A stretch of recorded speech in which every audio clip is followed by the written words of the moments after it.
Welcome back to the garage. My 450 is still overheating, and it's really starting to aggravate me. So I've narrowed it down. I've changed the antifreeze. I put heat wrap on the pipe. I've tuned it rich in case it was running lean, which I don't think it was, and still overheats. So the last time I took it out, the YFZ died. We lost spark on that. So this was overheating. I had to tow it back. I had to keep stopping because this kept overheating. It was just a nightmare. I need to fix it. I need to find out what's going on. And I think I have a pretty good idea of what it is. I think it's the water pump. And the reason why I say that is because you can't really see, you can't see the radiator cap in here. It's down. I don't know if you can see it. It's pretty dark, but it's down in behind the plastics. And you can't take the cap off and watch the water circulate. But I pulled the plastics aside. I took the bolts out of it. I pulled the plastics aside. I took the cap off. I started the motor, and I'm not seeing the antifreeze circulating in the radiator, just sitting there stagnant. So I don't think this water pump's working. If it is working, then we either got a blocked radiator or a blocked line or something. The lines are definitely not blocked because I rebuilt the motor last fall, a year ago, and so I know the lines aren't blocked. Everything is clean in this. So what we're going to do is we are going to set you up in a stand, and we're going to pull the water pump cover off, and we are going to inspect that water pump and see what the issue is. All right, guys, let's take a look at this water pump, see what we got. I already took the screws out of it. Looks okay. Oh, wait a minute now. There's a little bit of rubbing here. It's been rubbing inside of here. See? Look at that. It's definitely been rubbing in there. Ha! Well, look at that. Look at this, guys. That shouldn't spin freely. That should be locked into the balancer. So something's not right on the inside there. I don't know if this shaft broke or what. But that's my problem right there. That's why the water wasn't circulating. The water pump's not even working. All right, got to pull the side cover off. Yeah. Let's get you in a little closer so you can see the carnage. You guys can see that. That's kind of worn a little bit, and she's definitely been rubbing in there. And that should not be spinning free.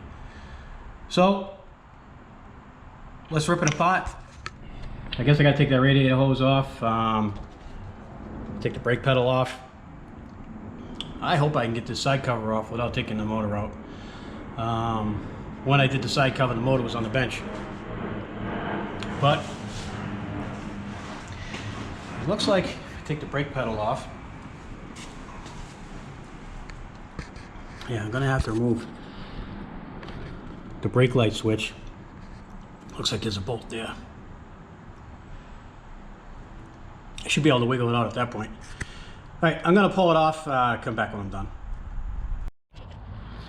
All right, guys, this is very aggravating for me. I've worked on a lot of ATVs and dirt bikes and stuff, and I have never seen, and this Kawasaki design is absolutely putrid. I have never seen anything where you cannot get the side cover off because the frame is in the way. So now I got to take the clutch out, and I'm hoping that if I take the clutch out, I can get the side cover off. But this is absolutely ridiculous. I mean, I should have been able to just pop that cover off like I can on 99.9% of all the other off-road vehicles that are out there on the market. But this one, no bueno. All right, guys. So what I did was I bought a Vertex water pump rebuild kit.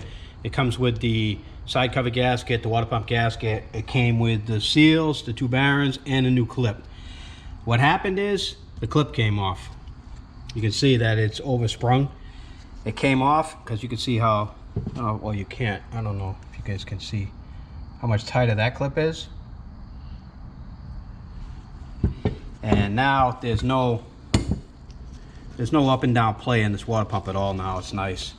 So that should definitely fix my problem with the water pump.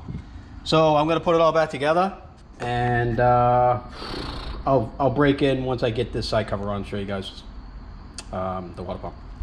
All right guys, I'm putting this back on now, but I wanted to show you that you have to have a screw in here, here, and here, or else you're not getting them in. So they have to go in inside the side cover, or else you're not getting them in. It's that simple. It is just that simple.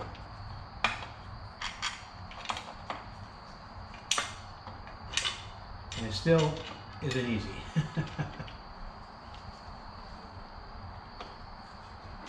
All right, we're in.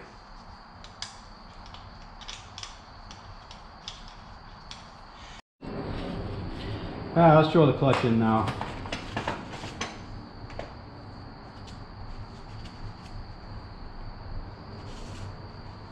Make sure everything's clean. Looks good.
Clutch plates look a little dry. I don't know if it's oil on them.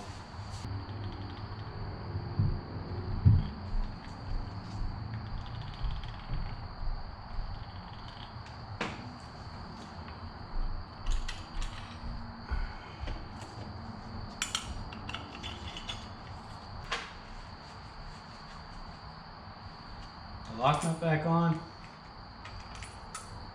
A little bit of Loctite on this.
Alright guys, she's all back together.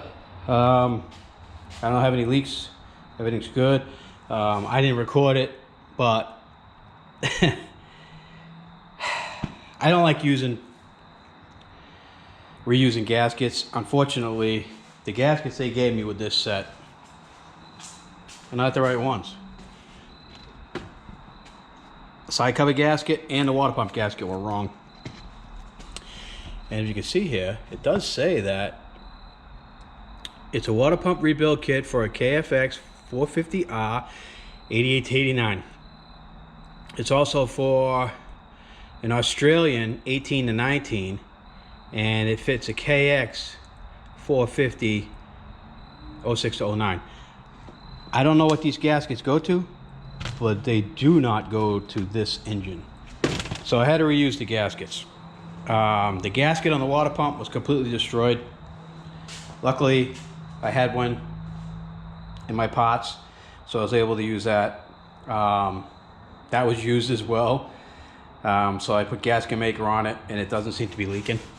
I think we're good. There's no leaks here. We'll fire it up. Have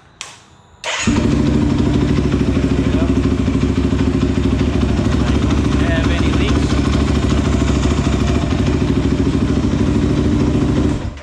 No leaks, so we're in good shape. And it's pretty dark outside right now.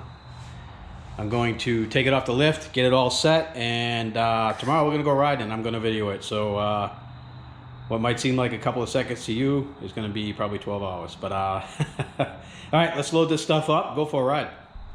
We're in New Hampshire, taking it for a test drive. The foliage is starting to pop now.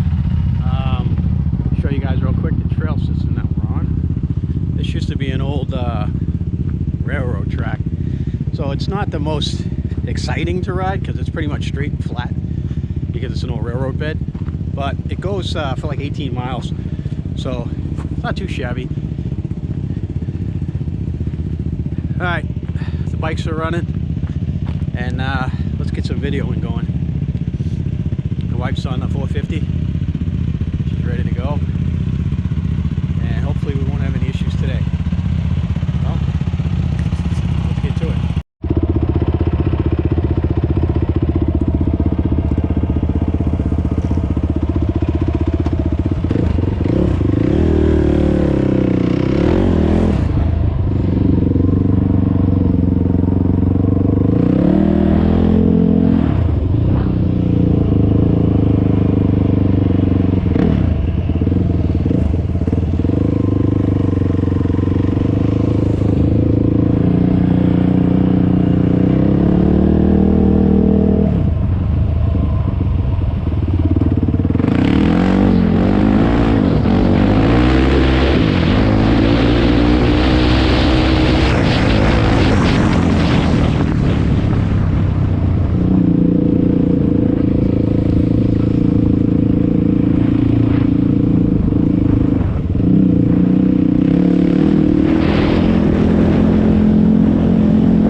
Alright guys, back from the ride, and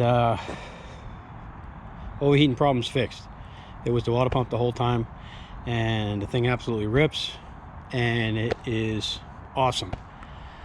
This one on the other hand shit the bed on us again today, and I can't figure out what's going on with this thing. My assumption is low compression, but I am not 100% sure. We got about a half a mile out, it died. So I towed it back, put it on the trailer. For shits and giggles, I tried to start it. So you gotta try to start it, and started right up. Drove around the parking lot for a while, went back out on the trail, went about a half mile out. Damn thing died again. Same thing. I don't think it's spark. I think the motor's getting hot and it's just losing compression when everything starts to expand. That's what I think. It doesn't smoke though, so Who knows? Unless the CDI is getting hot. I don't know. More to come on that. This bike here is all set. She runs beautiful. So I just gotta wash them up right now. So I guess that's about it, guys. I want to thank you guys for watching. Thank you guys for subscribing. And there'll be more coming on this. I'm gonna do a complete rebuild on this. I'm gonna tear it all down this winter and rebuild the whole bike, the whole engine. We did the cosmetics on it already. Now it needs a rebuild. So I'm gonna tear it down and rebuild it, put a new top end in it, check the crank, all that stuff. This guy's all set, good to go. I'm gonna wash it up, put it in the garage, and I think we're gonna go riding one more time maybe next weekend. But anyways, I want to thank you guys for watching. I guess I'll see you guys in the next video.